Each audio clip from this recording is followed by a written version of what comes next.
Na mtazamaji wa KKKT DKMS Online TV, lakini pia msikilizaji ambaye unatusikiliza moja kwa moja kupitia 97.3 Tume FM Radio, ni kusalimu katika jina la Bwana wetu Yesu Kristo, jina kuu lipitalo majina yote, katika siku nzuri kabisa hii leo, ikiwa leo ni siku ya Jumatatu, na ni Jumatatu tunayokualika katika matangazo ya moja kwa moja katika ibada ya mazishi kutokea hapa katika usharika wa Mombo, na ni ibada ya mazishi ya mchungaji Yohana Vincent Titu ambaye alikuwa akihudumu kama mchungaji katika kanisa la Kiinjili la Kilutheri Tanzania, Dayosisi ya Kaskazini Mashariki. Ibada hii inaongozwa na askofu wa kanisa la Kiinjili la Kilutheri Tanzania, Dayosisi hii ya Kaskazini Mashariki, mchungaji Daktari Msafiri Joseph Mbilu. Wakati huu ndo ibada hii inakwenda kuanza moja kwa moja. Kwa hivyo unatufuatilia kupitia KKKT Online TV moja kwa moja, basi utakuwa unafuatilia kwa uzuri kabisa. Jina langu ni Joseph Amani Mariki kutokea hapa katika usharika wa Mombo, pamoja na wenzangu kamera namba 1 Thomas David Lugole, lakini pia katika kamera namba 2 yupo Amasia Lewishe Mkala, katika kuchanganya picha yuko Bi Helen Mushi, na katika studio zetu za Utume Radio kule Lushoto, Tanga, Tanzania, basi matangazo haya yanasimamiwa na Evelyn Balozi. Mimi moja kwa moja ni kualike katika ibada hii. Tusimame. Safari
Bwana asifiwe.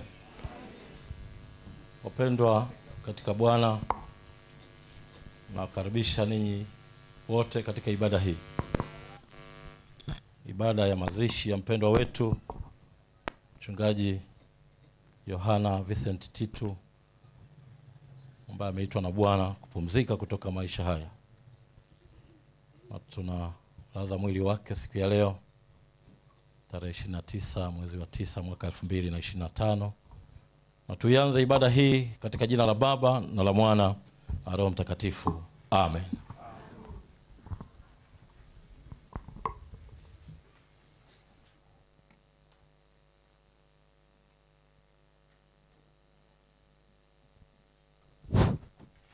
Tafadhali kaeni. Wakaribisha kwaya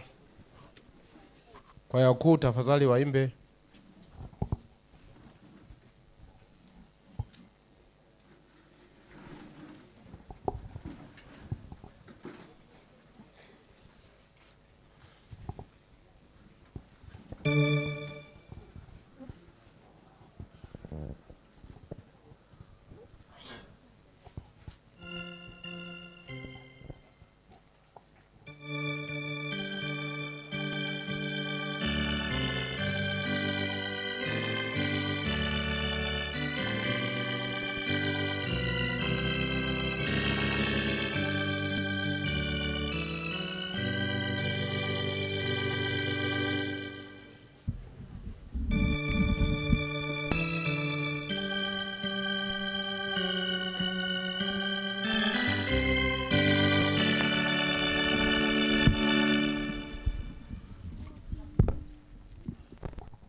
Asanteni kwaya.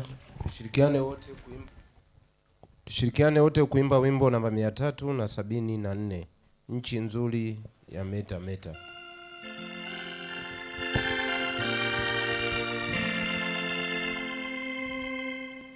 Nchi nzuri ya meta meta,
Mwanadamu aliyezaliwa na mwanamke siku zake za kuishi si nyingi, na yeye hujaa taabu.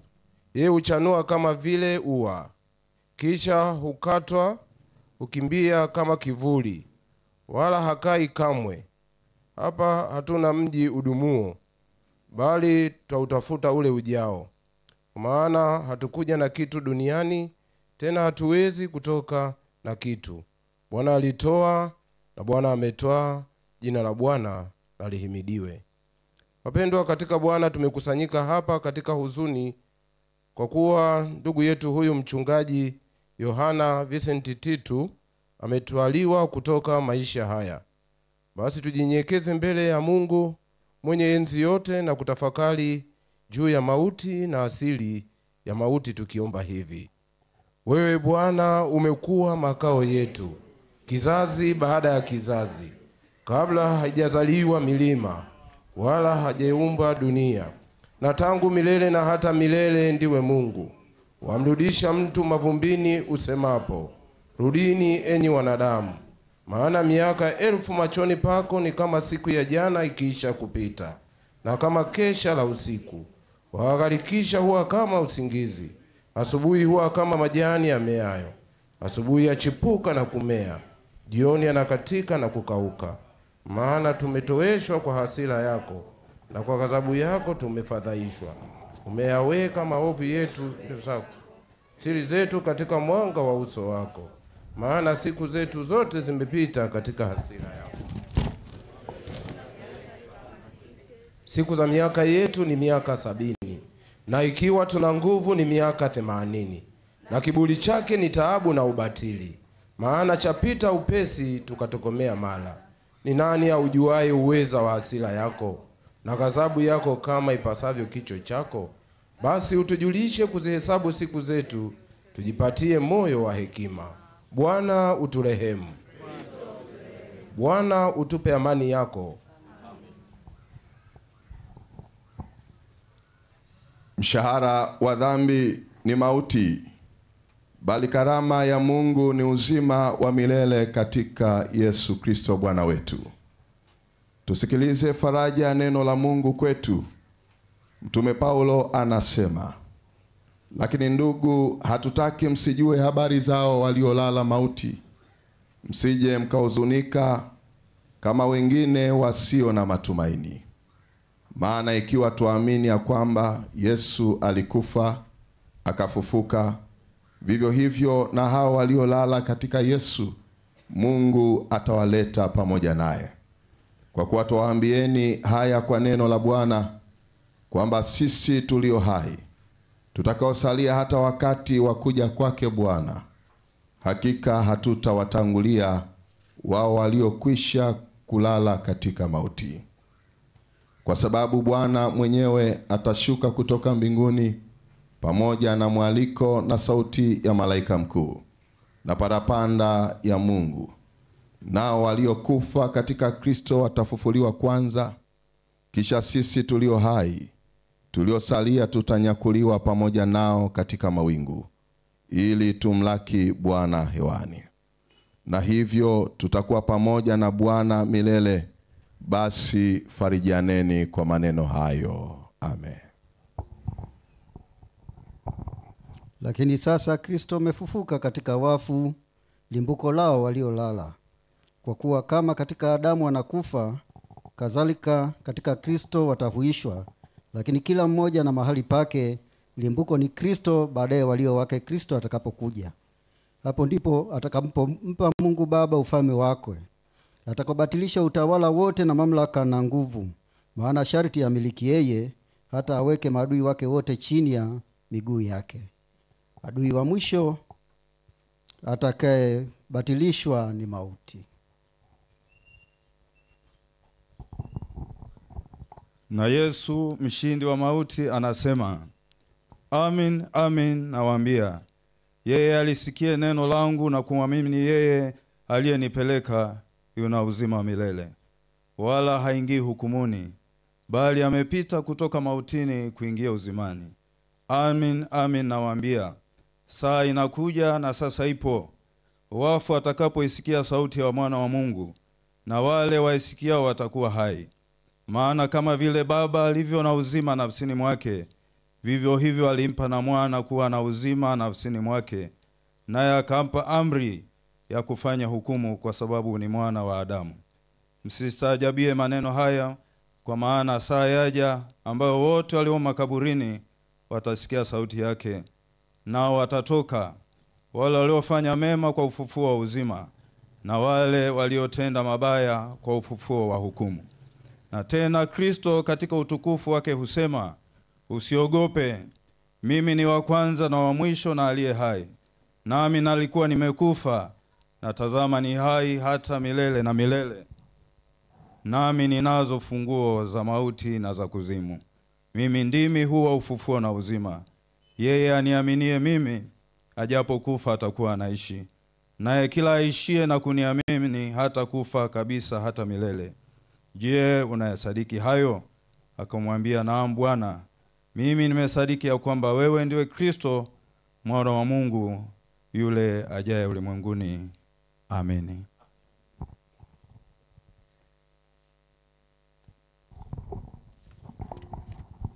Washarika kaeni.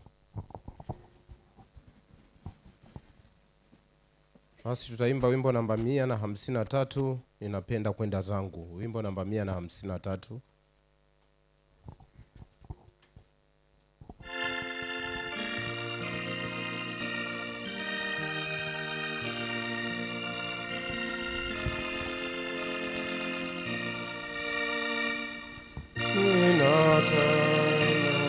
Kwenda zangu nimone Mwokozi wangu, moyo wangu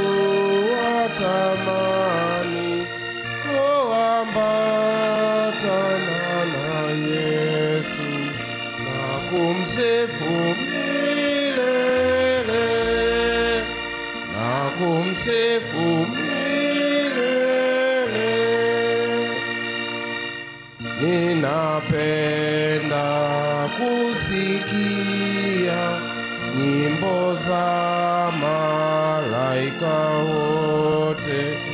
Ningekuwa na mabawa, ningeluka leo hivi mpaka Sayuni kwake, mpaka Sayuni kwake. Ninapenda kuingia pale penye utukufu, penye nyumba za dhahabu, nimwone Mwokozi wangu na furaha za mbingu.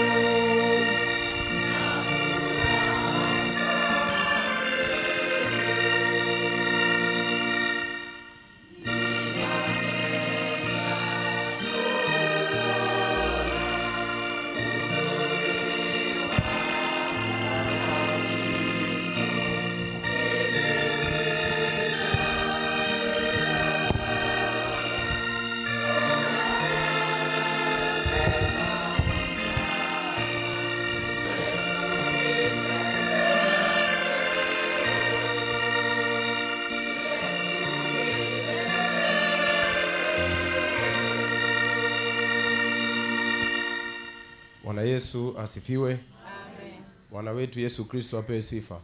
Amen. Basi wapendwa, tutoe pole nyingi kwa wafiwa, hususan mama mchungaji pamoja na watoto, mama mzazi na ndugu wote, lakini zaidi sana kwetu sisi watumishi ambao tumeguswa na msiba huu. Katika familia ya kitumishi au katika familia ya wachungaji wenzetu, mchungaji Yohana Titu imempendeza Mungu kwamba apumzike kutoka katika maisha haya. Ndio maana nakuta anapoguswa mchungaji, mara nyingi wachungaji wote tumeguswa katika familia hiyo. Basi naendelea kutoa pole kwa wachungaji wote, lakini na watu wote waombolezaji. Na katika msiba huu tunao viongozi wetu, tunaye baba askofu Daktari Msafiri Joseph Mbilu pamoja na mama. Tafadhali baba, simama sharika ukuone. Bwana Yesu asifiwe. Baba asifiwe.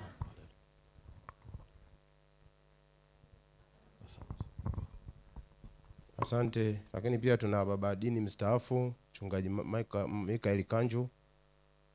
Tafadhali. Na mama mahali alipo. Amen. Asanteni sana. Tunaye katibu wetu mkuu Mwalimu Julius Madiga. Amen. Ngetu nao wakurugenzi wetu, wakurugenzi wote mlioko mahali hapa. Mkurugenzi wa fedha, lakini mkurugenzi wa chumi na mipango. Asante sana. Tunao wakuu wetu wa majimbo. Sasa wakuu wa majimbo pamoja na wenzi wao. Tutaanza na jimbo la Pwani. Kama mama yupo pale alipo, lakini tutaomba wachungaji wote wa jimbo la Pwani waweze kusimama, na washarika na wainjilisti kutoka jimbo la Pwani. Pale mlipo tafadhali msimame. Washarika wote, asanteni sana, tafadhali mkae. Jimbo la Tambalale, mchungaji Ndimbo nafikia na mama yupo. Naomba wachungaji wote wa jimbo la Tambalale, wainjilisti na washarika wote wa jimbo la Tambalale. Hata wa Mombo, unajua mko Tambalale.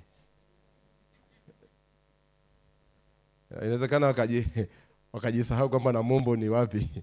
Asanteni sana, tafadhali mkae. Jimbo la Magharibi, mkuu wa jimbo mchungaji Ishmael Ngoda, mama yuko moyoni mwake. Naomba wachungaji wote kutoka jimbo la Magharibi na washarika wote, wainjilisti wote, tafadhali karibuni sana. Asanteni sana. Jimbo la Kusini, mchungaji Kipande. Mchungaji Kipande na wachungaji wote wa Jimbo la Kusini. Washarika wote wa Jimbo la Kusini. Asanteni sana. Nashukuru. Lakini kuna jimbo lile la Kaskazini, mchungaji Kakai, Charles Kakai pamoja na mama. Mama yuko kule nyuma. Naomba wachungaji wote kutoka Jimbo la Kaskazini. Asante sana. Washarika wote kutoka Jimbo la Kaskazini. Asante. Lakini tunao wageni wetu wachungaji kutoka Dayosisi ya Kaskazini. Tafadhali naomba wale wachungaji mfike hapa. Wachungaji ambao wanamfahamu sana mchungaji Yohana Titu, hao wamesoma naye. Kwa hiyo tutawapa nafasi waweze kujitambulisha, lakini pia wana neno la salamu. Tafadhali naomba mfike hapa. Pandeni hapa. Basi mmoja wenu baada ya kujitambulisha wote, mmoja atasema lile neno la salamu.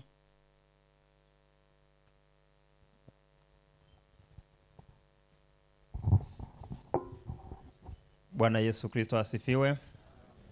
Poleni sana wapendwa. Mchungaji Timothy Mena kutoka Dayosisi ya Kaskazini, usharika wa Sinai, Jimbo la Hai. Mchungaji Israeli Moshi, mkuu wa pili wa Jimbo la Kilimanjaro Kati, kutoka usharika wa Majengo. Mchungaji Robinson Moshi kutoka Dayosisi ya Kaskazini, Jimbo la Kilimanjaro Kati, usharika wa Fukeni. Mchungaji Present Kesi, Dayosisi ya Kaskazini, Jimbo la Kilimanjaro Kati, usharika wa Moshi mjini, kanisa kuu. Wapendwa, Bwana Yesu asifiwe. Tunasimama hapa kwa niaba ya wanafunzi tuliosoma na mchungaji Yohana Vincent Titu, na kwa nafasi nitaomba na wale wa NED ambao tuko wote darasa moja, naomba msimame. Namsogea hapa. Mheshimiwa Baba Askofu, sisi ni wanafunzi wako pia katika darasa lako la Kiyunani, ambapo tulikuwa pamoja na mchungaji Yohana Titu, na tumepokea kwa mshtuko habari za kuondoka kwake. Alikuwa ni mchungaji mzuri sana, na pale darasani sisi tulikuwa tunamuita mzee kutokana na hekima zake na busara zake. Na katika hilo, baada ya kupokea taarifa hizi, tuliweza kutafutana kwa njia ya mtandao. Tunajua tumetawanyika sehemu mbalimbali, lakini sisi tumefika kutoka Dayosisi ya Kaskazini kuungana na wenzetu wa NED ambao tuko wote darasani na kuweza kuwaletea salamu za pole mama mchungaji pamoja na watoto na familia nzima. Mpokee salamu hizi ambazo zinatoka pia katika neno la Mungu, Zaburi ya 29 mstari wa 11, kwamba Bwana atawapa watu wake nguvu na Bwana atawabariki watu wake kwa amani. Na tumeweza kujiorganize, kuna rambirambi kidogo ambayo tutaiwasilisha kwa familia. Asante sana. Mama mchungaji yule. Sasa mkaenda. Asanteni sana. Mama yuko pale. Bwana Yesu asifiwe. Basi tunawashukuru wachungaji wenzetu kutoka Dayosisi ya Kaskazini, karibuni sana. Lakini pia tumesikia kuna wenzetu wa Mashariki na Pwani, wachungaji kutoka Mashariki na Pwani. Tafadhali pale mlipo tunawakaribisha huku mbele wachungaji kutoka Dayosisi ya Mashariki na Pwani, Dar es Salaam.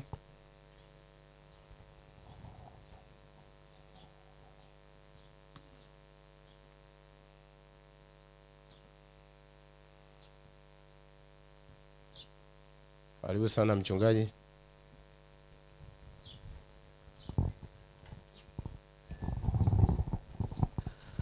Bwana wetu Yesu Kristo asifiwe. Mheshimiwa Baba Askofu, msaidizi wa askofu, wachungaji wenzangu, familia ya mchungaji Yohane na waombolezaji wote, amani ya Kristo ikae pamoja nanyi. Ninaitwa mchungaji Dani Sendoro, ninatoka Dayosisi ya Mashariki na Pwani katika ofisi kuu ya Dayosisi, idara ya teolojia, misioni na uinjilisti. nikiratibu huduma za makundi maalum pamoja na huduma za CPE. Nimepokea kwa masikitiko makubwa taarifa za kuitwa mbinguni kwa ndugu yangu. Yeye kwa mara ya kwanza tulikutana katika darasa la CPE takriban miaka 20 iliyopita. Na tangu pale tumekuwa familia, tumekuwa ndugu, tumekuwa pamoja sana. Ni mtu ambaye tumekuwa tukizungumza mara kwa mara, na haswa katika ajenda ya huduma zetu za kuwafikia watu wenye mahitaji maalum. Ninajua jambo moja. Mchungaji huyu alifanya kazi yake na alitimiza wajibu wake, na kwamba siku moja tutakutana pamoja naye mbinguni. Lakini ni wito wangu pia kwamba kwa huduma ambayo aliifanya kwa moyo mkubwa wa kupenda na kwa bidii ya kuwasaidia watu wenye uhitaji, basi sisi kama kanisa tuenzi maisha yake kwa kuendeleza huduma hizi kwa watu wenye uhitaji maalum. Lakini pia nitoe salamu kutoka darasa au huduma za kichungaji KCMC, Mheshimiwa Baba Askofu Mchungaji Archibald Limo ambaye ni mkuu wa darasa na huduma za CPE pale KCMC. Amenituma salamu nyingi za upendo kwenu na kuwatakia heri katika siku hii ya kumtakia baraka za mwisho mtumishi wa Mungu huyu. Lakini pia kwa niaba ya wana CPE wa Dayosisi ya Mashariki na Pwani, tumepokea taarifa hii kwa masikitiko, na tunaungana na wana CPE wanaotoa huduma katika dayosisi hii ya NED kwamba tunaendelea kujipanga kwa uratibu wa kuwasilisha rambirambi. Lakini kwa sasa tunamtukuza Mungu kwa maisha yake. Tunamshukuru sana Mungu kwa kumweka katikati yetu na kuwa mtendakazi pamoja nasi. Mungu Mwenyezi na mwenye huruma atufunike katika harakati hizi za mwisho za kwenda kumlaza mpendwa wetu, katika jina la Baba na Mwana na Roho Mtakatifu. Amin. Nashukuru mchungaji. Tunaye mchungaji mwenzetu Wilfred Kaya kutoka Meru. Mchungaji Kaya, tafadhali kama unaweza kusalimia na yeye kwa kifupi. Karibu tafadhali.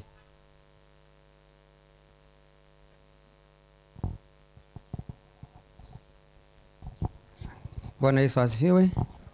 Mheshimiwa Baba Askofu, Mheshimiwa Dean, wakuu wa majimbo na wachungaji wenzangu pamoja na familia na sisi wote kwa ujumla. Bwana wetu Yesu Kristo asifiwe. Kama ambavyo amesema, mimi naitwa mchungaji Wilfred Kaya kutoka Diocese ya Meru katika usharika wa Usa River. Nimekuja kwa sababu mchungaji Yohana Tito tumefahamiana miaka 30 iliyopita.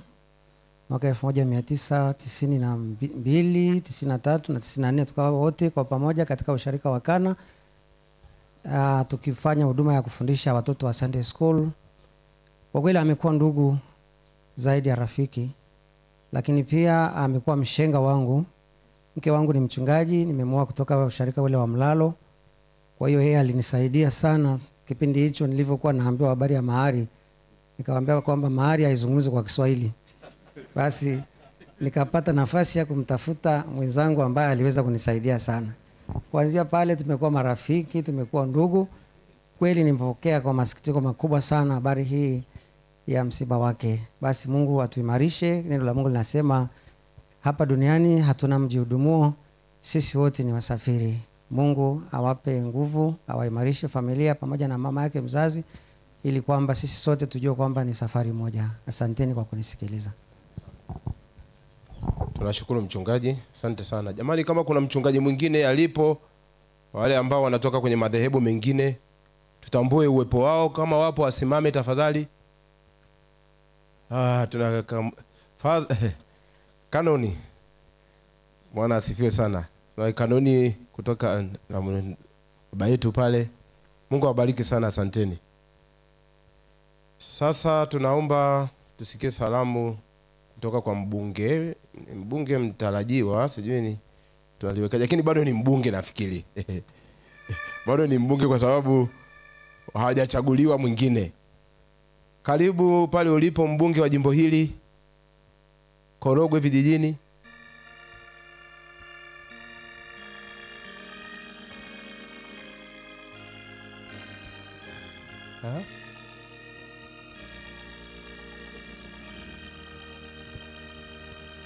Atatuweka vizuri kama tumekosea. Naomba mtaje tu majina hapo, tafadhali utaje jina lako. Asante baba askofu. Naitwa Aidi Ramadhani Kaoneka, diwani mstaafu wa kata ya Mombo na mgombea udiwani kupitia Chama cha Mapinduzi kata ya Mombo. Nichukue nafasi hii kwa ruhusa yako kutoa pole kwa wanafamilia, kwa wachungaji, lakini na washirika wote. Niombe kwa ruhusa yako, tunazo salamu za mheshimiwa mbunge, na kwa niaba yake, kwa ruhusa yako, naomba nimkaribishe kiongozi wangu, mjumbe wa kamati ya siasa ya Chama cha Mapinduzi wilaya, aweze kuwasilisha. Karibu sana kiongozi wangu. Bwana Yesu Kristo asifiwe. Bwana asifiwe. Baba askofu pamoja na wachungaji wote, wanafamilia na waombolezaji wote, poleni sana kwa msiba. Mimi nilipopata taarifa hizi nilikumbuka mwaka 2010 mchungaji Yohana Titu ndio alifunga ndoa yangu.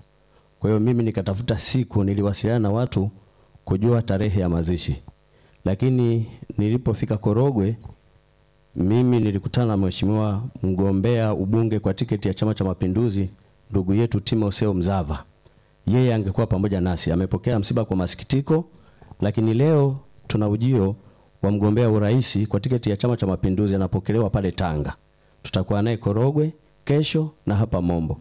Kwa hiyo mheshimiwa mbunge amenituma kwamba anaungana pamoja na baba askofu na wachungaji wote pamoja na wanafamilia. Tungekuwa naye, lakini kwa sababu ya hiyo dharura na ndio maana yupo Tanga. Mimi nafasi yangu amesema ni mjumbe wa kamati ya siasa ya wilaya ya Korogwe vijijini, kwa mimi ni bosi wake. Asante sana. Haya. Tunaomba upeleke lambi zako pale kwa mfiwa. Tunashukuru sana. Basi tunamkaribisha tena kwa kifupi tafadhali mganga mkuu wa hospitali ya Bombo. Nasikia mganga mkuu atoe salamu kwa niaba ya wafanyakazi pale alipo mganga mkuu.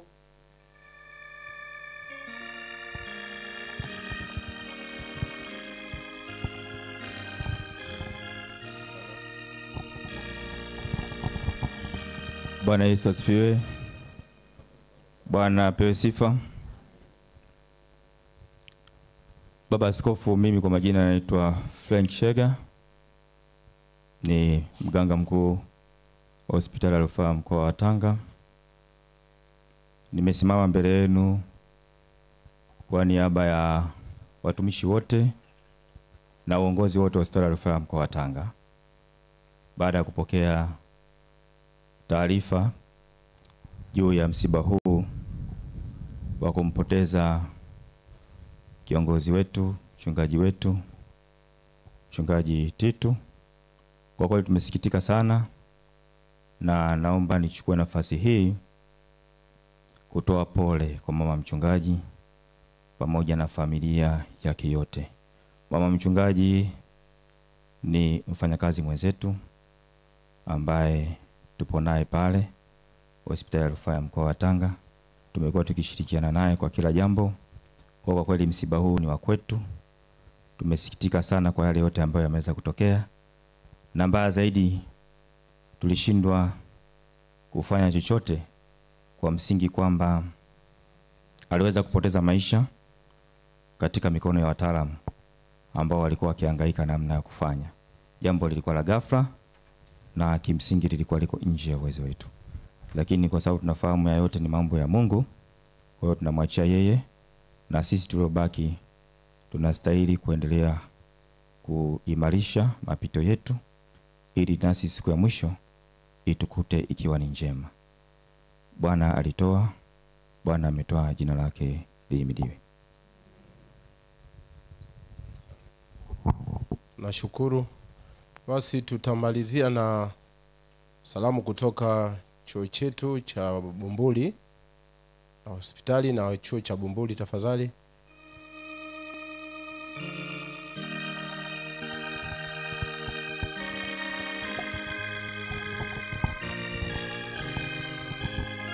Bwana Yesu asifiwe.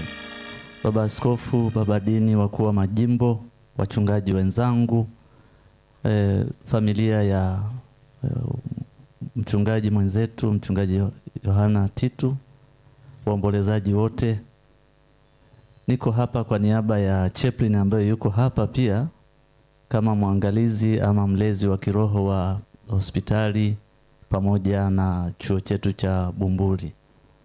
Sauti yake iko vizuri sana. Lakini basi niseme kwa kifupi kwamba Mchungaji Yohana Titu ameacha kumbukumbu kubwa katika usharika wa Bumbuli, maana amekuwa mchungaji wa usharika wakati fulani, japo ni kwa muda mfupi lakini alipita. Lakini pia Mchungaji Yohana Titu amekuwa chaplain katika hospitali na chuo chetu cha Bumbuli. Kwa hiyo ninaleta salamu hizi kwa niaba pia ya medical in charge pale hospitali, lakini pia na mkuu wa chuo ambao kwa sababu zilizo nje ya uwezo wao hakuweza kuwepo hapa, lakini wako pamoja na nyinyi wafiwa. Nina rambirambi hapa na nitawasilisha kwa familia. Asante sana. Basi tunashukuru. Basi tutakaribisha, kuna kwaya moja wataimba mafungu mawili hapa kutoka Pentekoste, alafu tukaribishe ile historia ya marehemu. Wale wanakwaya tumepata taarifa kwamba wapo kutoka kanisa la Pentekoste. Wako wapi? Mahali walipo? Basi wataimba wakati mwingine. Tutakaribisha tukiimba wimbo namba 151. Tafadhali tutaimba tu fungu moja, tusikilize historia fupi ya marehemu. E moyo wangu hima.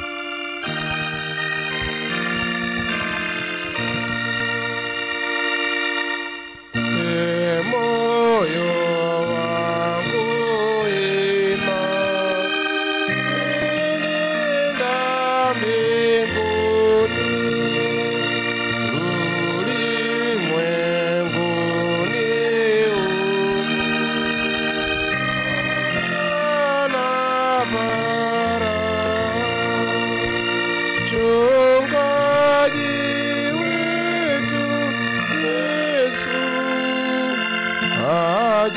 achungapo kondoo, ni penye rahabu, enenda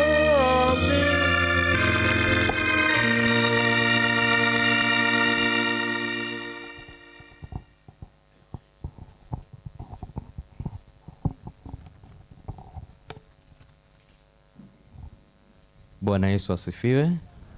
Bwana Yesu asifiwe sana. Diocese ya Kaskazini Mashariki, wasifu wa marehemu Mchungaji Yohana Vincent Titu uko kama ufuatavyo. Kuzaliwa. Marehemu alizaliwa mnamo tarehe 26 mwezi wa 4 mwaka 1968 katika hospitali ya Soni Lushoto. Wazazi wake walikuwa ni Bwana Vincent Titu na Bi Yones Titu. Marehemu alibatizwa usharika wa Mombo na kupokea kipaimara usharika wa Kana. Elimu. Marehemu alipata elimu yake ya msingi katika shule ya msingi Mombo mwaka 1978 mpaka mwaka 1980 na kuanzia darasa la kwanza hadi darasa la 3.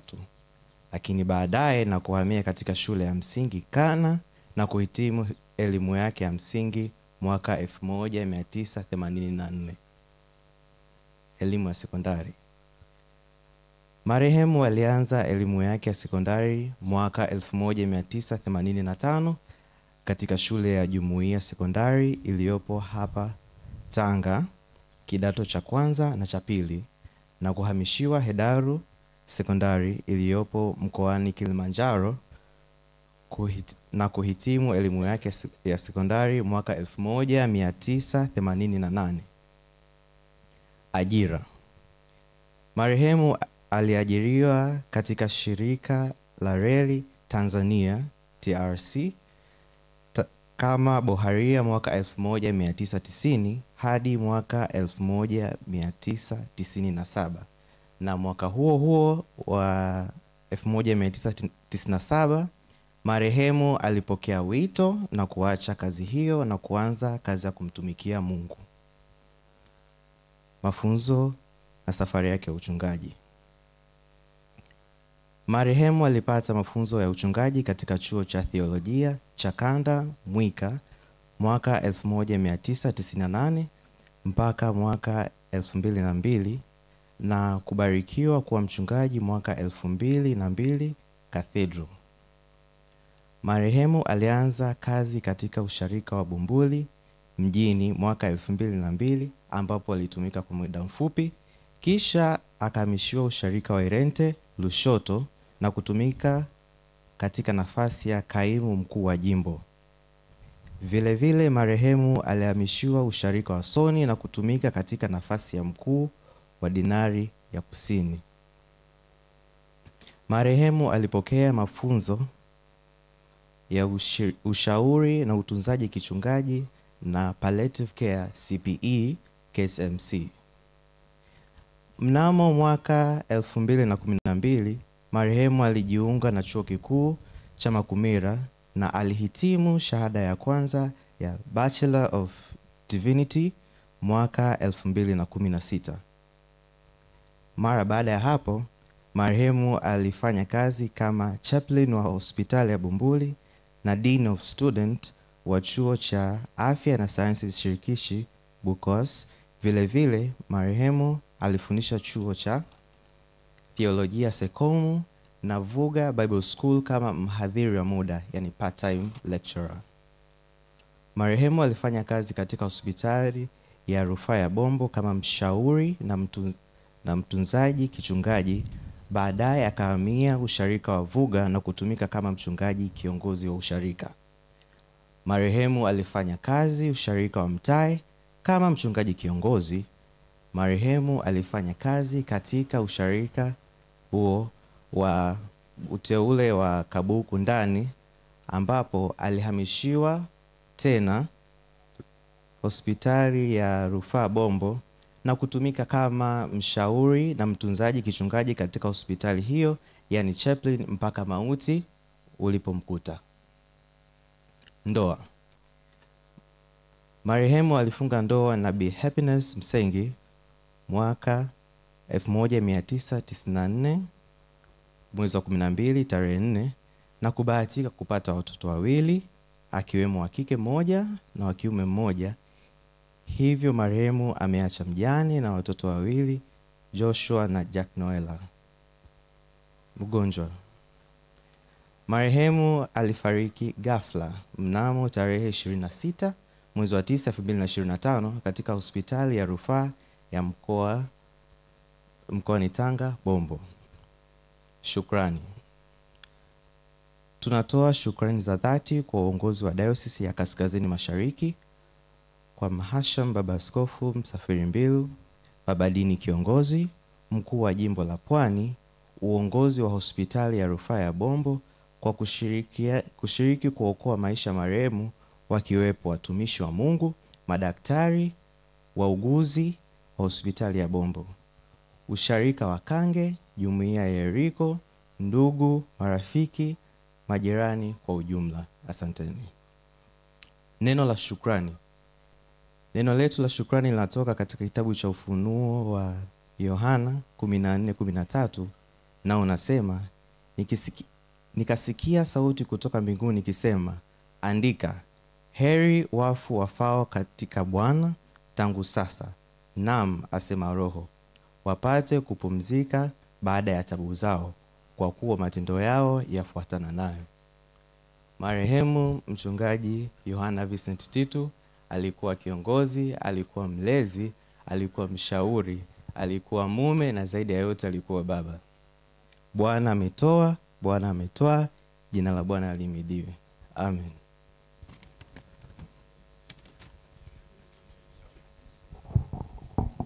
Nashukuru.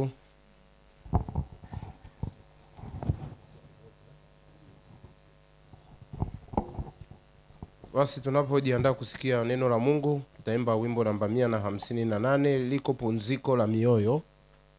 Fungu moja tu tena tutaimba tukiwa tumesimama. Liko pumziko la mioyo.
Takatifu Mungu Baba yetu wa mbinguni, tunakutukuza siku ya leo,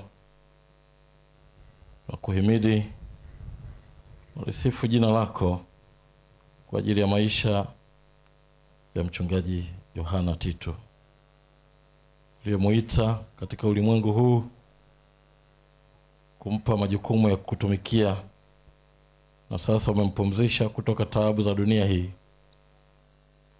Sisi tunahitaji faraja ya neno lako, ikatutangulie, katutie moyo, tukaendelee na utumishi wetu tena mbele zako, katuamshe kwa upya, tukaendelee kukutumikia.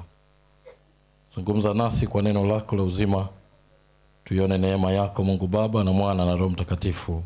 Amen. Neno la Mungu tunalopewa ni kutoka Zaburi ya 90 mstari wa 10 mpaka ule wa 12. Zaburi ya 90 mstari wa 10 mpaka ule wa 12, nasoma katika jina la Bwana. Siku za miaka yetu ni miaka 70, na ikiwa tuna nguvu miaka 80, na kiburi chake ni taabu na ubatili, maana chapita upesi tukatokomea mara. Ni nani aujuaye uweza wa hasira yako na ghadhabu yako kama ipasavyo kicho chako? Basi utujulishe kuzihesabu siku zetu, tujipatie moyo wa hekima. Amen. Na tukae.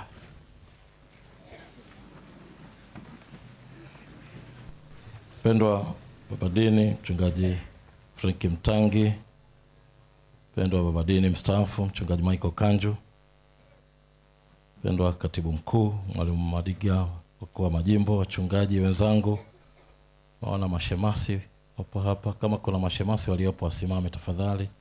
Naona wachache mashemasi wetu, na watheolojia, wengine watheolojia wanaosoma kwenye vyuo vyetu kule Makomera, kule Mwika, naona wametambulishwa, wengine wanasoma kule Komu, Koteti na hivi. Tunapenda kushukuru, asanteni, kaeni. Na wainjilisti na watumishi wote, kipekee familia, mama yetu Happiness na watoto, naomba usimame mama na watoto tukuone hapa, na mama yetu mzazi asimame pia tafadhali, mama mzazi pale alipo, ili muweze kuwafahamu. Tunawapa pole sana, Mungu aendelee kuimarisha. Naomba mkae. Wapendwa, Bwana Yesu asifiwe. Hii ni siku ngumu katika maisha yetu na katika familia ya kichungaji, kama alivyosema Baba Dean. Siku ngumu tunapomwaga mwenzetu, na kati ya vitu ambavyo ni vigumu Mungu alivyotuficha ni kifo. Kifo ni siri kubwa, siri isiyojulikana. Maana ingejulikana siri hii, tungejua mambo mengi. Jumapili iliyopita, ukiacha jana ile tarehe 21, tuliongoza ibada na mchungaji Titu pale usharika wa Kange, tukiwa na kipaimara. Wachungaji wenzangu wanakumbuka wale tuliokuwepo pale. Tuliongoza naye ibada. Tena aliongoza ile sehemu ya liturgia ya ubarikiwa wa watoto. Ingekuwa kifo sio siri, tungekuwa wakati ule tukimaliza ibada ile angesema jamani, kwaherini, maana mimi ndio ibada yangu ya mwisho hapa. Lakini kifo ni siri kubwa. Tena Jumatatu kama leo, Jumatatu iliyopita kama leo, wachungaji wataungana nami, tulikuwa na mwenzetu mchungaji Titu pale Korogwe, tukiwa kwenye kikao chetu cha kawaida pale Korogwe. Tena akawa mzungumzaji mzuri, mchangiaji mzuri na hekima zake nyingi katika kikao kile. Ingekuwa kifo sio siri kubwa, angesema jamani, kikao changu cha mwisho, wachungaji wenzangu mkae salama. Tena usiku ule wa Alhamisi kuamkia Ijumaa, siku ile ya Alhamisi tuna Bible study yetu ya jimbo la Pwani pale Tanga. Wachungaji wa pale Tanga wana utaratibu wao. Mchungaji Tito alikuwepo kwenye Bible study ile. na kuagana. Ingekuwa kifo sio siri, angewaambia jamani wachungaji wenzangu kwaherini. Lakini imeendelea kubaki siri hiyo, na tukashangaa usiku ule wa kuamkia Ijumaa muda wa saa 7:30 hivi usiku, tukipigiwa simu na mkuu wa jimbo la Pwani na wachungaji wale pamoja na mama kwamba mwenzetu mchungaji Titu hatunaye tena. Tulishtuka na kuguswa na msiba huu. Lakini tunafahari kwa kuwa tuna matumaini. Kifo ni siri kubwa. Na tena Mungu haulizi. Akitaka kuchukua mtu wake, haombi ruhusa kwa mtu yeyote. Anachukua anavyotaka. Labda Mungu angeamua kwamba ikifikia wakati wa msiba katika diocese hii, labda nimuulize askofu, unafikiri nichukue msharika yupi hapa? Sisemi kwamba ningekutaja wewe ulioko hapo. Lakini ingekuwa mtihani jamani. Hata askofu kuangalia sasa sijui kipindi hiki ni mteue yupi. Labda ningeita wakuu wangu wa majimbo, labda ningeuliza wazee wangu wa kanisa kwamba jamani mnafikiri tumchukue yupi hapa? Maana Mungu ananiuliza askofu wenu nitoe yupi? Labda wazee wa kanisa kwa haraka haraka wangesema yule asiyelipa deni la diocese. Labda tuchukue huyo labda. Ningebishana na wazee wa kanisa pale, lakini labda wangesema hayo. Kifo ni siri kubwa. Labda hata tungeambiwa sasa askofu katika wachungaji niteulie mchungaji mmoja. Wachungaji sitaki kutaja kwamba ningemtaja nani hapa. Lakini kwa mawazo yangu mimi katika kipindi hiki nisingemtaja Titu kwa kweli. Alivyokuwa jasiri, alivyomhubiri, anavyojua kutunza. Tena tumempanga katika kituo kipya kile, alitoka usharika wa mteule wa Kabuku kuhamia pale Pwani. Tukisema jamani si akae hapo hospitali kidogo. Sisemi kwamba labda ningekutaja wewe mchungaji uliyeko hapa, lakini labda nisingemtaja. Naendelea kubaki hapo kwamba kifo ni siri kubwa katika maisha yetu. Na ni afadhali Mungu ameificha siri hii. Kila mmoja anaitwa kwa wakati wake. Na ndipo Zaburi hii, Zaburi ya 90 inatoa jibu katika siri hiyo. Zaburi tuliyoisoma mara nyingi tunapoanza ibada hii ya mazishi tunaanza na Zaburi hii. Wewe Bwana umekuwa makao yetu kizazi baada ya kizazi, kabla haijazaliwa milima wala hujaiumba dunia. Tunaisema Zaburi hii mpaka pale mwisho. Na nimesoma ile mistari mitatu ya kule mwishoni kwamba siku za miaka yetu ni miaka 70, lakini ikiwa tuna nguvu miaka 80. Lakini hiyo miaka yote ni taabu na ubatili, vurugu za hapa na pale. Unaona katika Zaburi hii ni kama tunapata jibu la faraja ya aina fulani ambayo tunaendelea kuona hasa pale mwishoni.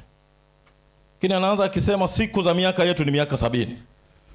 Na hii miaka ilipotajwa pale ilihangaisha watu wengi. Baba mmoja alipofikisha birthday yake ya miaka 70, siku ile ya birthday akasema wanangu ikai wedi ushe. Jamani sasa mkae salama. Kwa nini baba asema Zaburi ya 90 imeshatuambia baba ni miaka 70. Nikidunduliza nikiwa na nguvu. Labda, lakini kwa kweli kwa sasa mkae salama. Na mwenzetu mmoja tulipokuwa njiani leo alituambia kwamba labda kwa kuwa Mungu ameitaja miaka 70 angetuacha sisi sote tukifikisha miaka 70 sasa ndipo atuchukue. Miaka 70. Sijui kama ingekuwaje hapo kwamba watu wangejaa makanisani akifikisha miaka 69 hapo. Ungekuwa ibada zinajaa. 69 anajua sasa jamani dakika zimefika za mwisho. Kila unayemuuliza sema nimeokoka. Naokoka. Kwa nini umeokoka? Sema 69 baba. 69 imefika. Ni 69 maana si karibu sasa mambo ndio. Kifo ni siri kubwa. Siri kubwa. Hakusema. Anasema tu miaka 70 hapa. Kwa hiyo wale wenye miaka 69 usiogope. Hata wenye 71 usiogope. Maana hiyo miaka 70 imetajwa tu tena kule mwanzoni, asema miaka 1000 machoni pake ni kama siku ya jana ikiisha kupita na kama kesha la usiku. Kwa hiyo kuna wanaoishi hata miaka 100 hata zaidi. Kwa hiyo miaka 70 sio mwisho, bali kwa kuwa kifo ni siri kubwa, wakati wa maisha yetu hayo, usisubiri miaka ifike 70 ndipo useme sasa nampokea Bwana, natoa maisha yangu kwa Bwana. Bali kuanzia sasa wewe ujikabidhi mikononi mwa Mungu, maana hatujui siku wala saa atakapokuja Bwana wetu. Nimesema Mchungaji Titu kwani amefikisha miaka 70? Haijafika. Lakini Mungu amemuita katika zamu yake, tena bila kutuaga wachungaji wenzake. Anatuacha na majonzi na huzuni kubwa wachungaji wenzake. Hajatuaga. Na tuna majukumu tuliyokubaliana ya kufanya. Hajatuaga hata kabla hajatimiza miaka hiyo. Tumeona wanapozikwa hata watoto wadogo, hata vijana, lakini hata wazee wenye umri mkubwa. Kikubwa tunachofundishwa kwa kuitwa kwa mwenzetu Mchungaji Yohana, sisi tukumbuke kwamba hatuna mji udumuo ulimwenguni hapa, bali twautazama ule ujao, ule wenye matumaini makubwa. Usiishi ulimwenguni humu kama ambaye amefika.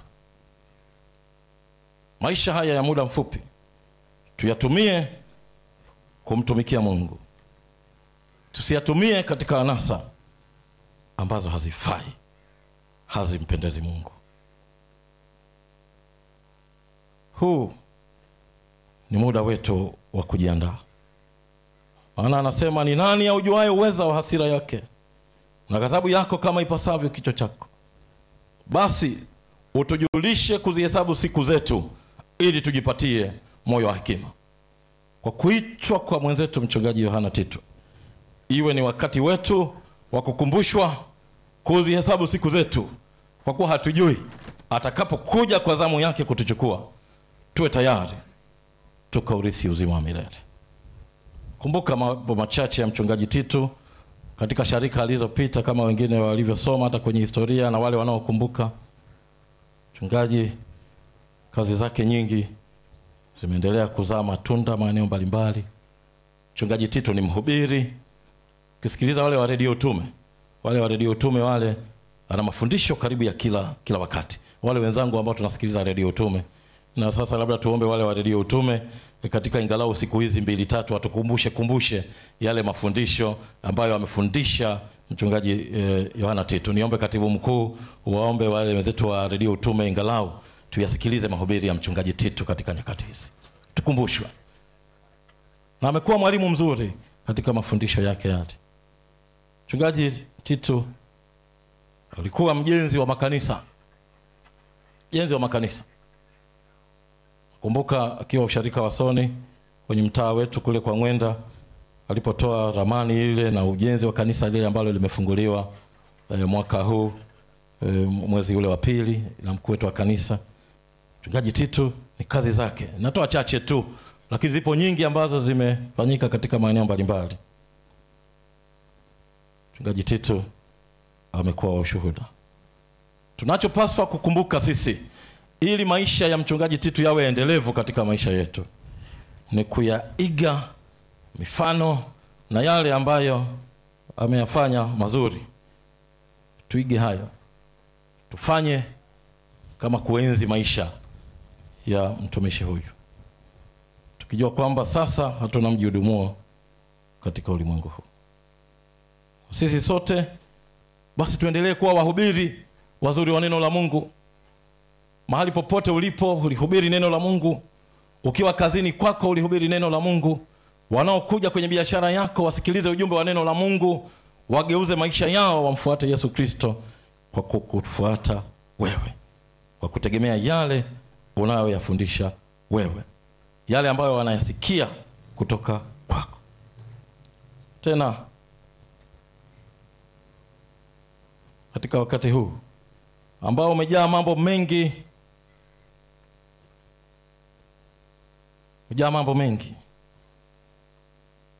mambo yanayosikitisha ulimwengu siku hizi, sisi tukawe ushuhuda kulea watoto katika nafasi zinazofaa, kuacha maovu yasiyompendeza Mungu. Jamii iliyochafuka nyakati hizi, kuwa na ujumbe kwa jamii iliyochafuka, kukemea maovu. Tena katika nyakati hizi kukemea maovu ni pamoja na kukataa rushwa, kukataa yale yasiyofaa. Tuko katika wakati wa uchaguzi, nimeona wenzangu wakieleza hapa wale wanaogombea nafasi mbalimbali. Tuko na wakati wa uchaguzi huu, kuchagua viongozi wa serikali yetu katika mwaka huu. Ninachoasa washirika wote kupitia msiba huu, tusikubali kurubuniwa kwa rushwa. Usichukue rushwa wala usitoe rushwa, bali kwa utashi wako na fikra zako tutoe kura yetu halali kwa yule ambaye tunapenda atutumikie katika wakati huu. Huko ndiko kulihubiri neno la Mungu linalostahili. Tena katika kuhubiri kwetu tusiwe watu wa kuigiza. Siku hizi kuna maigizo mengi. Tusiwe watu wa kuigiza tu, bali tuhubiri neno la Mungu kwa usahihi wake. Tumeona, na juzi nilisema jambo hili, tuliona wale wanaoigiza. Mmoja amewahubiria watu wake pale na amewaingiza watu kwenye shida, kwamba ili uweze kuurithi uzima wa milele, kama Mathayo mlango wa 18 mstari wa 9 unavyosema, ni vizuri uking'oa jicho lako moja, maana ni heri uingie mbinguni ukiwa huna jicho moja ili ukaurithi uzima wa milele. Umeona klipu ile, watu wamefungwa bandage, ameng'olewa jicho moja. Sasa hapo ndipo ninapopata shida hivi. Wa Kristo na washirika wa siku hizi, sijui kama madishi yanayumba au pakoje hapo kichwani. Mpaka unaamua eti unang'olewa jicho moja. Kweli una akili timamu? Kwa nini umeng'olewa jicho moja? Sema neno la Mungu katika Mathayo 18 mstari wa 9 anasema, ni heri uingie mbinguni ukiwa umeng'olewa jicho moja kuliko kuingia na macho yote mawili. Je, maana yake neno hili ni hilo? Ukiwa una mashaka, waulizeni wachungaji wenu hawa, kama mchungaji Tito awape mafafanuzi. Maana yake nini somo hili? Na yule mmoja aliyeng'oa jicho lake, alipoenda kwa yule nabii, akamwambia, umekosea, umeng'oa jicho la kushoto, ni la kulia. Sasa sinitayamaliza jamani. Mambo ya kuigiza haya ambayo siku hizi yamepamba moto sana. Tuige mfano mzuri wa mafundisho sahihi ya neno la Mungu. Tusiigize. Na nakumbuka yule mwigizaji mmoja pia, waigizaji siku hizi wako wengi. Ameshika Biblia kwenye mtaa, kila siku anapita kwenye njia hiyo, ameshika Biblia na kitabu cha nyimbo. Kumbe hajui hata kuomba. Hata sala ya kawaida tu hajui kuomba. Sasa wakati anapita pale, wale wengine wale waliokuwa namuona pale, kumbe wana mgonjwa huko ndani. Wana mgonjwa wao amelala. Wakasema, jamaa tufanyeje? Asema, no, kuna huyu mtumishi anapita hapa na Biblia na kitabu cha nyimbo, hebu tumuombe aje amuombee mgonjwa. Alipofika yule mtumishi, akafika pale na Biblia yake, kumbe hajui hata kuomba. Kufika pale akawaambia, fumbeni macho. Watu wakafumba macho, akanyoosha mikono yake akasema, Bwana ametoa na Bwana ametoa. Jina la Bwana na lihimidiwe. Ujue marehemu mpaka akaamka yule mgonjwa. Sio marehemu mgonjwa akaamka akakaa kwenye kitanda. Kwamba kama maneno ni hayo ya mwisho ndio ninayosomewa hapa, safari labda imeshachangamka sasa. Eti Bwana ametoa na Bwana ametoa, jina la Bwana lihimidiwe. Mgonjwa akaamka akakaa kitandani, sijui ndio ilikuwa uponyaji wake, sijui wakati wote. Kwa vyovyote hata ingekuwa ni mimi ningeamka. Tena ningetelemka na kumcharaza viboko. Dunia imejaa mafundisho hayo, yapo sana. Watu waigizaji wamejaa siku hizi. Waigizaji. Na nayasema haya kwenye msiba wa mchungaji Titu kwa kuwa alikuwa mfundishaji mzuri wa neno la Mungu. Ndugu zangu wapendwa, neno hili tufundishe pekee sana kujua jinsi ya kuishi katika ulimwengu huu, tukiuchukua msalaba wetu na kwenda mbele zake Yesu Kristo aliyetuita. Maana namalizia akisema katika mstari ule wa 12, basi utujulishe wewe Bwana kuzihesabu siku zetu, ili tujipatie moyo wa hekima. Tumuombe Mungu hata baada ya ibada hii atufundishe, maana hatujui nani anayefuata. kuzihesabu siku zetu tukiishi katika toba ya kweli. Atakapokuja akikujia wewe mama, wewe baba, uwe tayari ukaurithi uzima. Na Bwana alibariki neno lake. Amen.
Bwana asifiwe.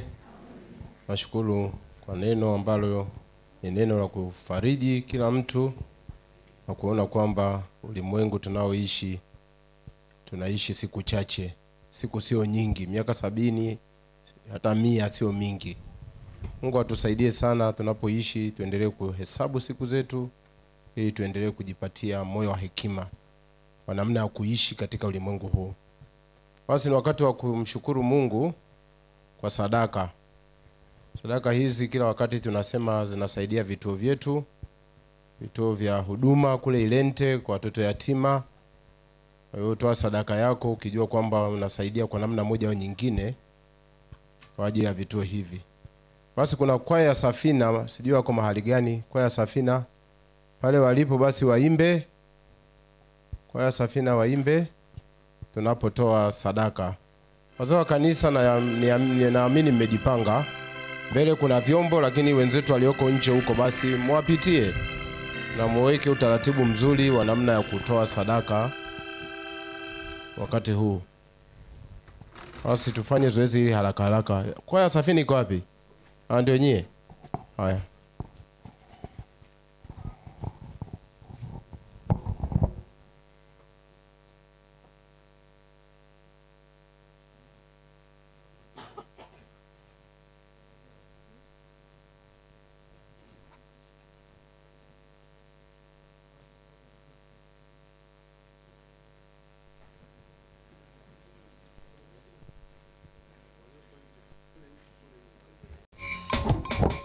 Basi tuombe kule nyuma. Karibuni, vyombo viko hapo, tutoe sadaka. Walioko nje ndio wapelekewe vyombo. Tulioko ndani hapa tutoe sadaka mbele.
Makao yetu yako kwa Baba juu mbinguni, makao yetu yako kwa Baba juu mbinguni.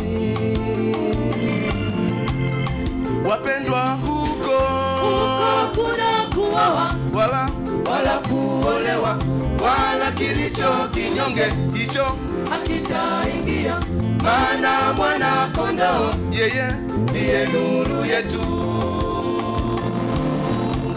Watumishi huko kuna kuoa wala kuolewa, wala kilicho kinyonge hicho yeye ndiye nuru yetu.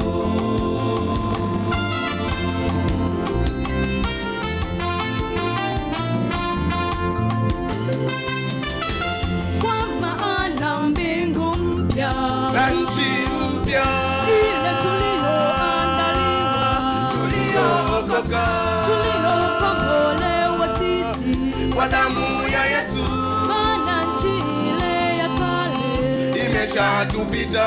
Kwa maana mbingu mpya na nchi mpya ile tulioandaliwa, tuliookoka, tuliokombolewa sisi kwa damu ya Yesu, maana mbingu ile ya kale imeshatupita. Washarika huko kuna kuoa wala kuolewa, wala kilicho kinyonge hicho hakitaingia, maana mwana kondoo yeye ndiye nuru yetu. Na wafiwa huko kuna kuoa wala kuolewa, wala kilicho kinyonge hicho hakitaingia, maana mwana kondoo yeye ndiye nuru yetu.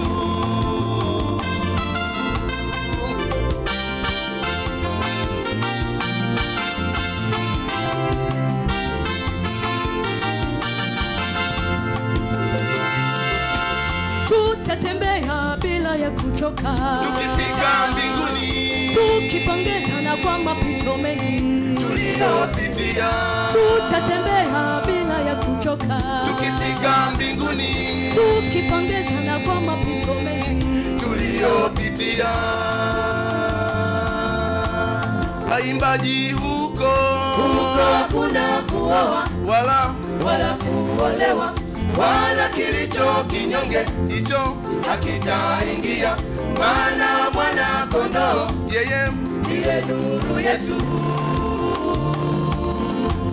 Na safina huko kuna kuoa wala kuolewa, wala kilicho kinyonge hicho hakitaingia, maana mwana kondoo yeye ndiye nuru yetu.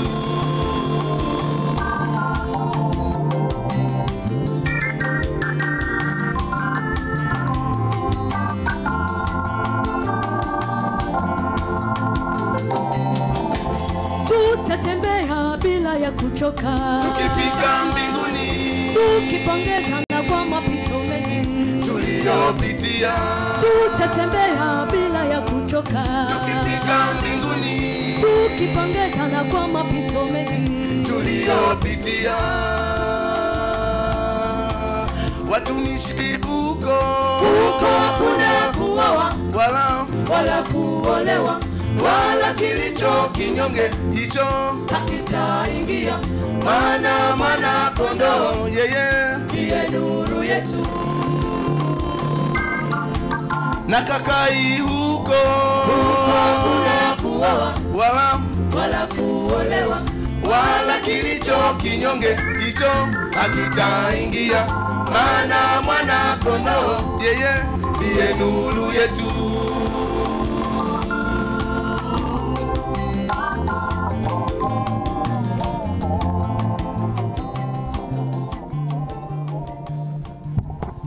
Shalom. Kwaya Shalom wapo? Haya, haraka tafadhali.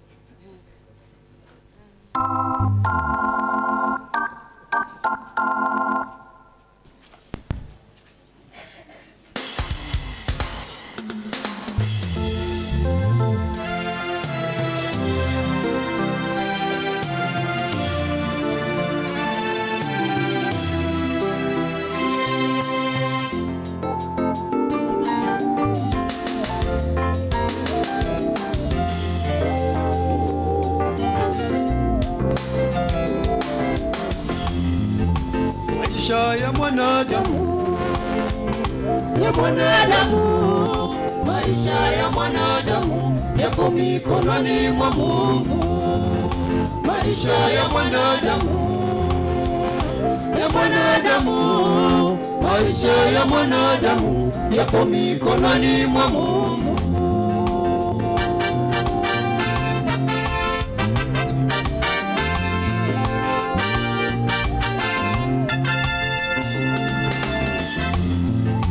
Maisha ya mwanadamu, ya mwanadamu, maisha ya mwanadamu yako mikononi mwa Mungu. Maisha ya mwanadamu, ya mwanadamu, ya mwanadamu, maisha ya mwanadamu yako mikononi mwa Mungu.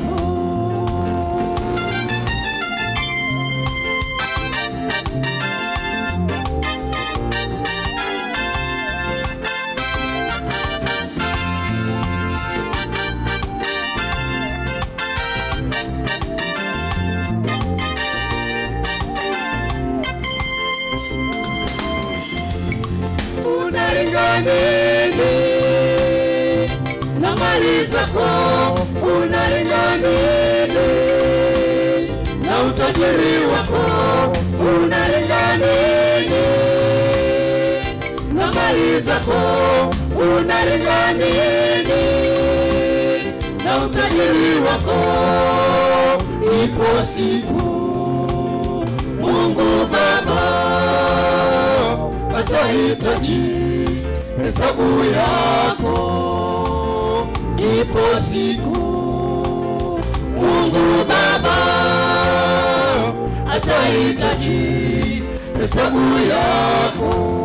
Kama ulitenda dhambi, ole, ole, ole. Kama ulitenda dhambi, ole, ole wako. Kama ulitenda dhambi, ole, ole, ole. Kama ulitenda dhambi, ole, ole wako. Hukumu ya Mungu haichagui, hukumu ya Mungu haibagui, hukumu ya Mungu haichagui, hukumu ya Mungu haibagui.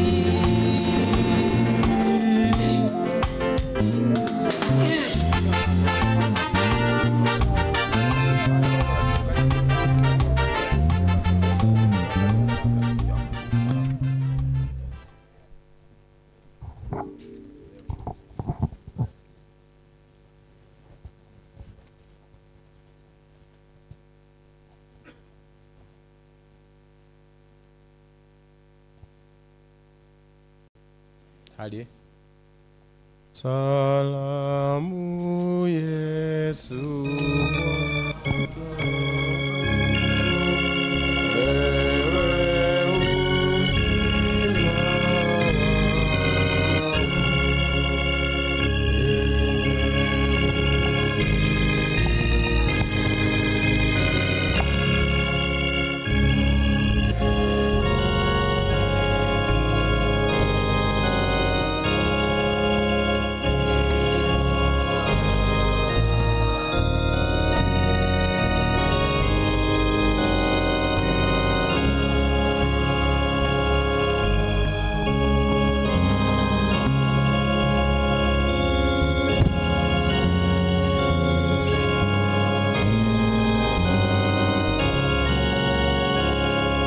Tuombe. Baba mbinguni, katika jina la Yesu tunakushukuru. Hata katika msiba huu bado umetupa nafasi ya kukutolea matoleo yetu. Naomba Baba, katika jina la Yesu yatume yakatende kazi, ili injili yako ienezwe hapa na popote ulimwenguni. Kawabariki wote Bwana waliotoa. Kaibariki familia ile iliyokutwa na shida hii, usiipungukie. Katubariki sisi sote Kristo. Katukumbuke Baba yetu wa mbinguni kupitia matoleo ambayo tumekutolea, ili tuendelee kuliinua na kulitukuza jina lako sasa na hata milele. Yesu Kristo nikiomba na kuamini. Amin. Tafadhali mkae.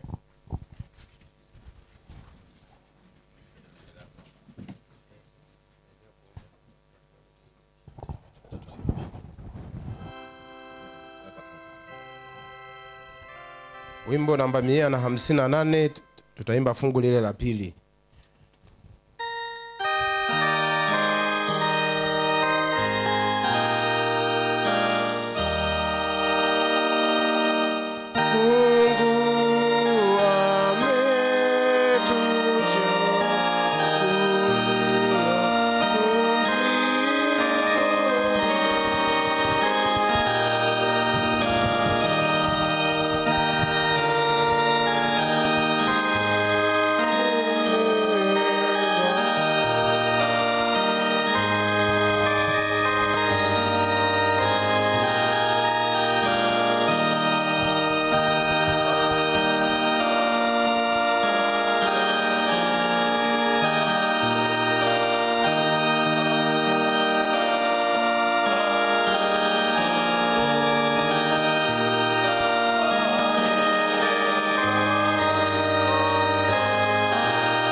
Tuendelee kuomba. Mungu Mwenyezi, umemfufua Kristo aliyekufa awe limbuko la wote waliolala na kumiliki waliokufa na walio hai. Twakushukuru kwa ajili ya ahadi ya uzima wa milele katika neno lako na matendo makuu ya kutuokoa. Uhimidiwe kwa kumkubali na huyu ndugu yetu Mchungaji Yohana Vincent Titu katika ubatizo mtakatifu kuwa mtu wako na mrithi wa uzima wa milele. Uhimidiwe pia kwa ajili ya msamaha wa dhambi ambao hutujalia sisi sote tunapokujia kwa unyenyekevu. Hata huyu ndugu yetu tunamweka katika mikono yako yenye huruma na kukushukuru kwa ajili ya yote mema tulioyapokea kutoka kwake. Tunawaombea wote waliohuzunishwa na kifo chake, hasa tukiwakumbuka mke wake, watoto, ndugu, wazazi, jamaa na marafiki. Watulize kwa neno lako takatifu. Wasaidie ili waweke tumaini lao kwako na kuzitegemea ahadi zako. Twakusihi hata kwa ajili ya sisi sote uvute mioyo yetu kufikiri yaliyo juu, sio yaliyo katika nchi hii ambayo hatuna mji udumuo. Utusaidie kuvumilia dhiki, taabu na huzuni maishani mwetu. Tutulizwe na neno lako ili tukae katika amani ndani yako na kushinda majaribu ya kila aina. Utujalie imani iliyo imara na kufahamu kwamba mateso ya wakati huu si kitu kama utukufu ule utakaofunuliwa kwetu. Twakuomba hata kwa ajili ya yule wa kwanza miongoni mwetu atakayefuata kuitwa na wewe kusimama mbele zako, umwandalie pamoja na sisi sote tufike mwisho mwema. Utujalie kuvipiga vita vizuri na kumaliza mwendo wetu tukiilinda imani. Hivyo tuwe tayari kwa saa yetu ya mwisho katika tumaini lililo hai, kwa kuingizwa na wewe katika maisha ya milele. Kwa ajili ya kufa na kufufuka kwake Yesu Kristo, Bwana na Mwokozi wetu. Amini. Tafadhali tukae.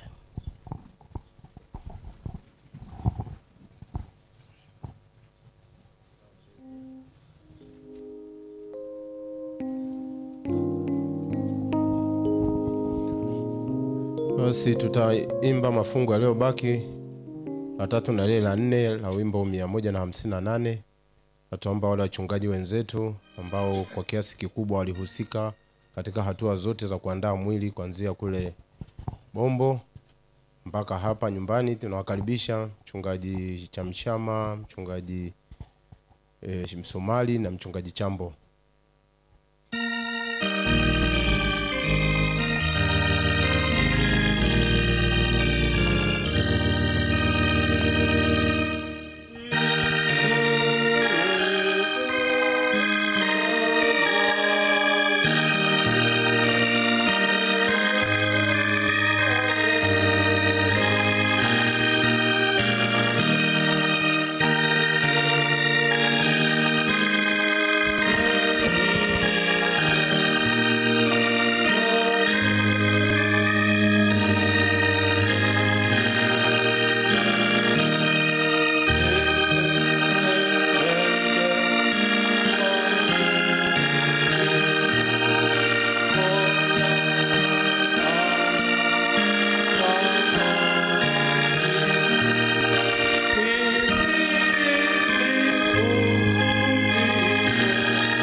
59 mbinguni mbinguni.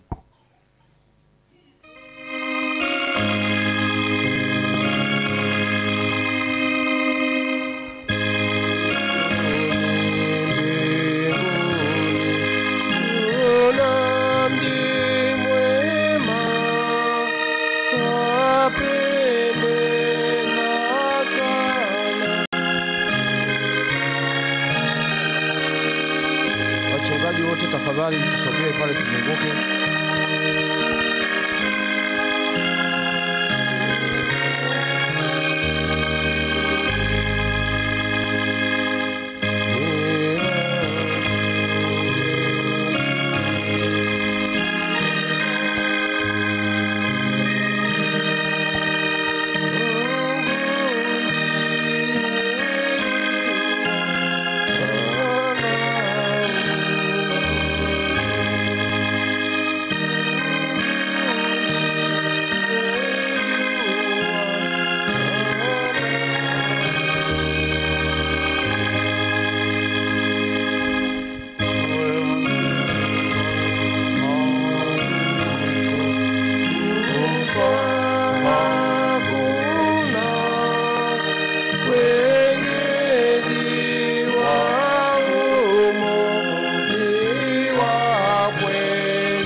Neno la Mungu ambao ndio nguzo yetu na faraja yetu kama atakavyosomwa na wachungaji. Karibu wachungaji. Walakini mimi ni pamoja nawe daima, umenishika mkono wa kuume. Utaniongoza kwa shauri lako na baadaye utanikaribisha kwa utukufu. Amina. Bwana ni nuru yangu na wokovu wangu, nimwogope nani? Bwana ni ngome ya uzima wangu, ni mhofu nani? Mungu unirehemu sawa sawa na fadhili zako, kiasi cha wingi wa rehema zako uyafute makosa yangu. Unioshe kabisa na uovu wangu, unitakase dhambi zangu. Amen. Mwanadamu siku zake zi kama majani, kama ua la kondeni ndivyo asitawivyo. Amini. Ni huruma za Bwana kwamba hatuangamii, kwa kuwa rehema zake hazikomi. Ni mpya kila siku asubuhi, uaminifu wako ni mkuu. Amen. Heri mtu astahimilie majaribu, kwa sababu akisha kukubaliwa ataipokea taji ya uzima Bwana aliyoahidia wampendao. Amen.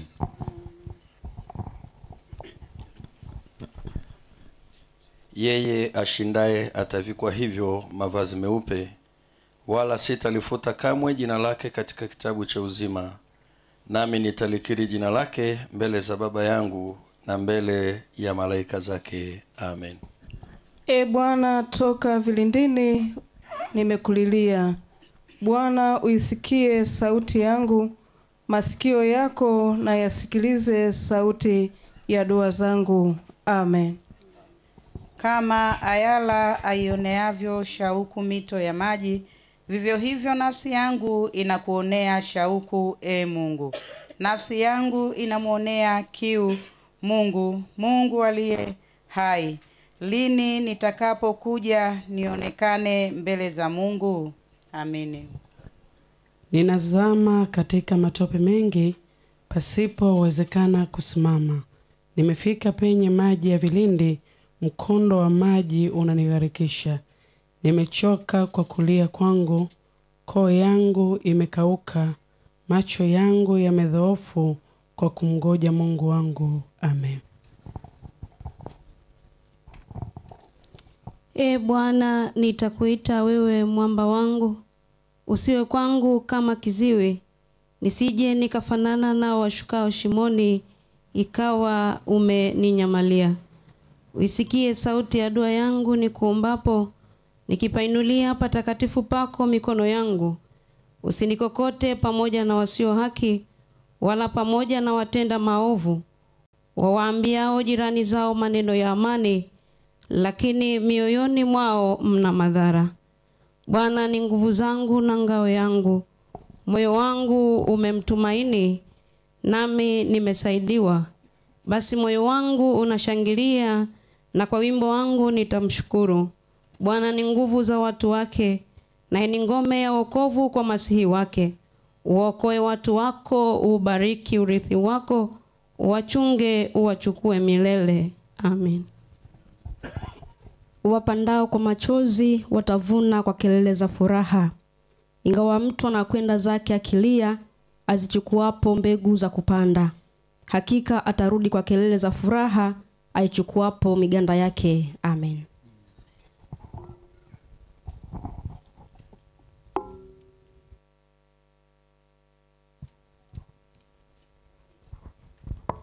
Pendwa Mchungaji Yohana Vincent Titu, Bwana atakulinda utokapo na uingiapo, tangu sasa hata uzima wa milele.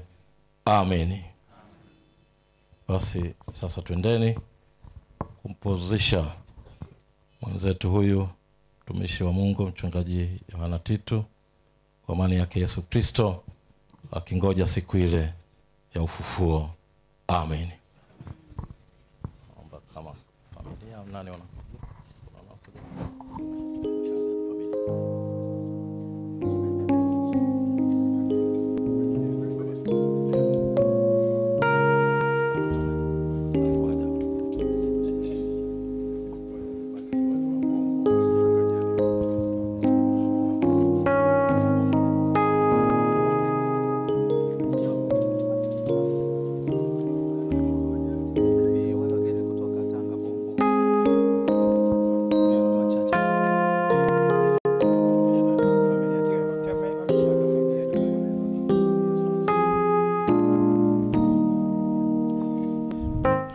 na mtazamaji wa KKKT DKMS Online TV, lakini pia msikilizaji wa 97.3 Tume FM Radio.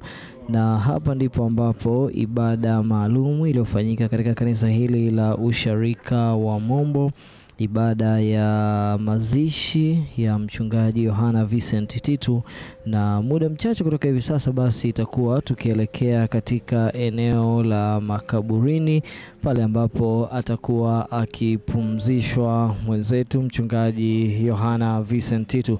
Kumbuka ibada hii imekujia kutoka hapa katika usharika huu wa Mombo, ibada ambayo imeongozwa na askofu wa kanisa la Kiinjili la Kilutheri Tanzania, Dayosisi ya Kaskazini Mashariki. Kwa niaba ya wote katika sehemu hii ya ibada tulokuletea matangazo haya, jina langu ni Joseph Amani Mariki, pamoja nami nimekuwa na mchanganya picha Bi Helen Mushi, Thomas David Lugole katika kamera namba 1, kamera namba 2 Hamasia Lewishe Mkala.